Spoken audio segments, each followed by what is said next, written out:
Hello friends, मु स्वागत करुच्ची मोर YouTube channel Mona kitchen को। आज आम बाड़िया पियाज बनवा चलतु स्टार्ट करवा। आपण देखिपे मुझे गोटे बाउल रे 4टी बड़ साइज रो पियाज को लंबा लंबा करी काटी नहीं। से बेसन 5-6 चामच,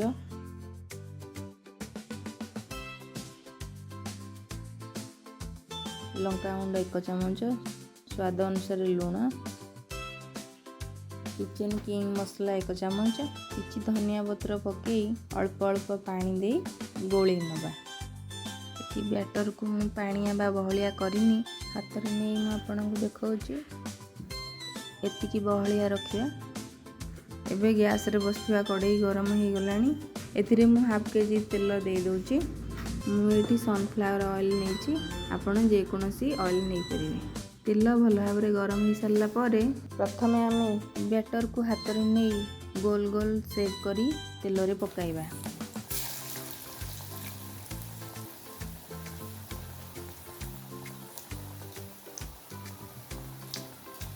तेल रे पकई सारा पर ताकू एपट सेपट कर लौटे देबा।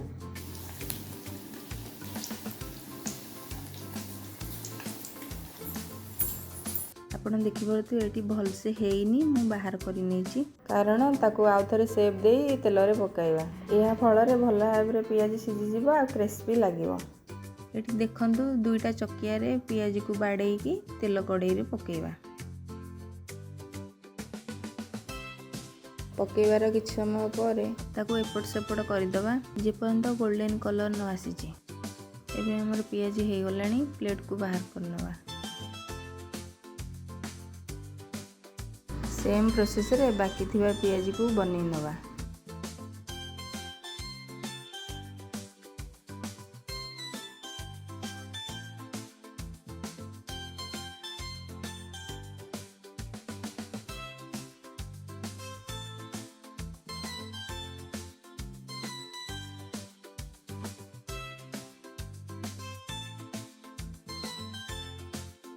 एबे आपण देखिपे सब पियाज आमर छणा सरीगलानी।